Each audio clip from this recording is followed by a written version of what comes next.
1 minute smarter, every market clearer. Welcome to my channel, I'm Claire. Hello everyone, and welcome back to our in-depth observation channel. Today, I want to talk about a topic that is vast, perhaps even possessing a certain epic quality. If 2023 was the birth year of generative AI, 2024 was the starting point of the frantic arms race among tech giants, and 2025 was the painful period where we witnessed countless applications going through trial, error, and adjustment.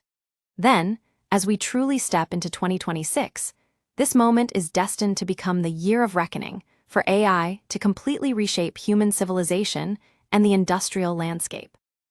Let's take a close look at everything happening at the CES Consumer Electronics Show in Las Vegas. Interestingly, data shows that this year's show has completely moved beyond the traditional home appliance showcase category and is now recognized by industry leaders as the Super Bowl of AI. At the center of this Super Bowl remains the man in his signature leather jacket, Jensen Huang. But I've noticed a signal he revealed in a recent interview that is quite captivating. NVIDIA's Blackwell chips, the most powerful on Earth, have successfully achieved mass production on U.S. soil in Arizona. This isn't just a relocation of a production site. It reflects a redistribution of global semiconductor interests and an attempt at a strong return of American manufacturing. Let's dive deeper into the research logic behind this. You might ask, why is NVIDIA pushing for the Americanization of chip manufacturing regardless of the cost? In the semiconductor industry, building an advanced packaging and testing plant usually takes a long cycle of 2 to 3 years. However, NVIDIA, together with TSMC and its partners, managed to complete the mass production facilities for Blackwell chips in Arizona in just 9 months. In industrial history, this is almost an impossible mission. Interestingly, in the interview, Jensen Huang didn't talk much about profound quantum physics or lithography technology. Instead, he specifically thanked local electricians, plumbers, and construction workers. I find this point very much worth pondering. It sends an extremely subtle signal that the master craftsman ecosystem, which was originally rooted in the Asian supply chain, is undergoing a substantial migration to North America. He knows deeply that to achieve true made in USA, exquisite design blueprints are far from enough. You must bring over every link in the entire ecosystem and every craftsman involved. The economic calculation behind this isn't purely to respond to geopolitics. It's more of an extreme restructuring of global supply chain resilience. Speaking of this, we inevitably face a controversial topic. Since NVIDIA's core Blackwell chips are already in mass production in Arizona, does this mean the golden age of TSMC is coming to an end? I've found that the conclusions drawn from the data are much more nuanced than this simple intuition. First, we need to clarify a basic fact. This is not a replacement, but a symbiotic evolution. Although the chips are manufactured on U.S. soil, their soul still originates from TSMC's processes. These factories themselves were built in the U.S. by TSMC with massive investment. Secondly, from a research methodology perspective, we must strictly distinguish between mass production and first launch, as well as technology transfer and capacity diversification. According to the current industry layout, TSMC's most top-tier and cutting-edge R&D focus, such as the extremely disruptive 2-nanometer process of the future and the core R&D talent, remains firmly rooted in Taiwan. What Arizona is taking on is actually advanced processes that have entered a stable phase and are relatively mature. This is more like an overflow of computing power, aimed at deploying mature advanced computing power closer to big customers like NVIDIA and Apple. The ecosystem TSMC has built over the past 30 years, from raw material supply to extremely complex packaging and testing, is an ultimate marathon involving chemistry, physics, and management. It is absolutely not something that can be replicated just by moving a factory. Therefore, the view I hold is, the TSMC era has not ended. It has simply evolved from Taiwan's TSMC into the world's TSMC. When an enterprise is strong enough to become the foundation of global digital civilization, as long as the AI revolution continues, this foundation cannot be bypassed. Let's turn our gaze from the factory to the underlying technical philosophy. In recent interviews, Jensen Huang has repeatedly emphasized one concept: accelerated computing. He believes that what is happening now is not a simple technological iteration, but a true industrial revolution. He used a brilliant metaphor: the 19th century steam engine. Before the steam engine, human power was limited, but the steam engine standardized energy. And what NVIDIA is doing now is standardizing intelligence. Many people feel NVIDIA was just lucky to hit the AI wave. But Jensen Huang calmly pointed out that this was by no means a miracle, but 30 years of technological compounding. From the company's founding in 1993 to the launch of the CUDA programming model in 2006, amidst the laughter of Wall Street, for 20 long years, CUDA was considered a useless investment. But it was exactly this persistence of sitting on a cold bench that allowed them to use parallel computing to solve difficult problems that traditional CPUs couldn't handle.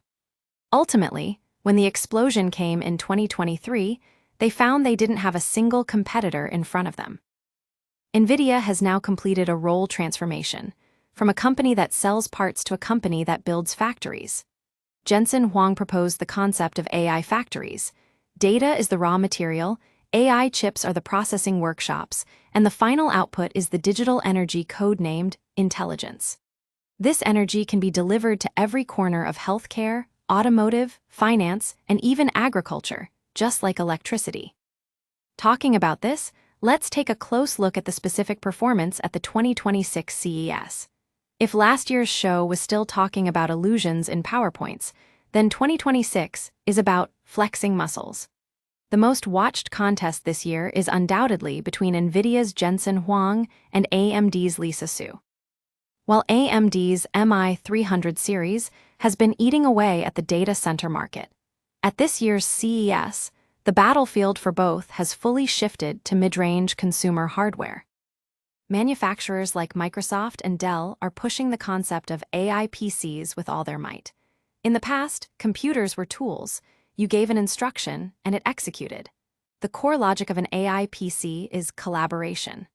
By integrating an NPU neural processing unit, your computer can run large language models locally.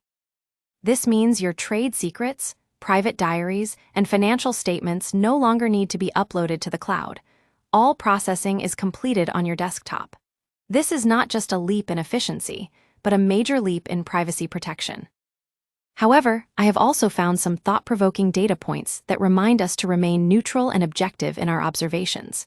At CES, a large number of AI pendants, AI glasses, and AI rings have emerged, but many of these products are essentially pseudo-propositions created by startups to ride the hype or attract acquisitions. If something an AI hardware can do can also be done by my phone through an app, then the logical existence of that hardware is unsustainable. The same shift is happening in the field of intelligent driving. In 2026, CES has almost turned into an auto show, but the protagonist is no longer electrification, but intelligence. The industry has realized that the autonomous driving path driven purely by rules is no longer viable. It must rely on end-to-end AI large models, allowing vehicles to learn to drive like humans. In this field, Tesla remains the absolute leader. Interestingly, the data also reveals a very important trend shift within the industry in 2026, from pursuing big to pursuing small. In the past few years, everyone was competing on parameters, hundreds of billions or even trillions, but the resulting electricity bills and latency became unbearable for ordinary users. Therefore, the rise of small language models, SLM, has become the keyword this year. We can understand it with this metaphor. A large language model is like a professor who knows everything but lives far away. Every time you consult him, you have to make a long-distance call and pay a high consultation fee. A small language model, on the other hand, is like a personal assistant living in your home. Although he isn't as knowledgeable as the professor, he is familiar with all your habits, and communication has zero latency and zero cost. This rise of edge computing is actually an important supplement to NVIDIA's computing power hegemony. Jensen Huang knows that if all AI is piled in the cloud, internet bandwidth will collapse. Only by giving terminal devices the ability to think can the AI industry penetrate every industry like capillaries. So, as a rational financial observer, we must return to the most core question that causes the most anxiety on Wall Street. Where is the money? In the past 2 years, global investment in AI infrastructure has exceeded hundreds of billions of dollars. The capital expenditures of Meta, Google, and Microsoft have refreshed records year after year. But the reality is that while AI has improved efficiency, for example, reducing the number of programmers by 30% or increasing customer service efficiency by 50%, this is just saving money. A true industrial revolution requires making money, which means creating business models that didn't exist before.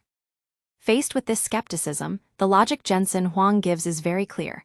What we are building is the power grid of the future. At the end of the 19th century, if you asked where the return on investing in the power grid was, it was hard to answer. But after the grid was completed, washing machines, refrigerators, and industrial motors were born. Currently, we are in the grid-laying phase, and every chip sold is paving the way for future intelligent applications. Future returns won't just appear in the form of selling computing power to earn the spread, but will manifest in forms such as reducing the R&D cycle for new drugs from 10 years to 2, or lowering the manufacturing scrap rate by 90%.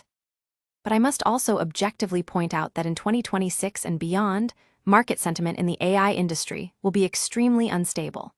This instability comes from the contradiction between high expectations and staircase-like implementation. Technical progress is linear or even exponential, but commercial landing is often jumpy, with long plateaus in between. Once a major customer lowers capital expenditure, the market will experience violent tremors. What I find most moving is that Jensen Huang mentioned in an interview that what moves him is not the benchmark scores of the chips, but seeing those ordinary construction workers sweating in the Arizona desert to build AI factories. This shows that AI is stripping off the virtual world label and deeply intervening in our physical world. Whoever possesses the ability to manufacture AI possesses the right to set global rules. The rise of small models heralds a kind of intelligence equality. When AI is no longer just a toy in the hands of tech giants, but a tool that every developer and every small business can run locally, the true innovation dividend will explode. Jensen Huang once said that for these 30 years, he has always lived with a sense of crisis. This sense of crisis has prompted him to constantly reinvent himself, transforming from a graphics card company into a computing platform and now into an AI infrastructure company.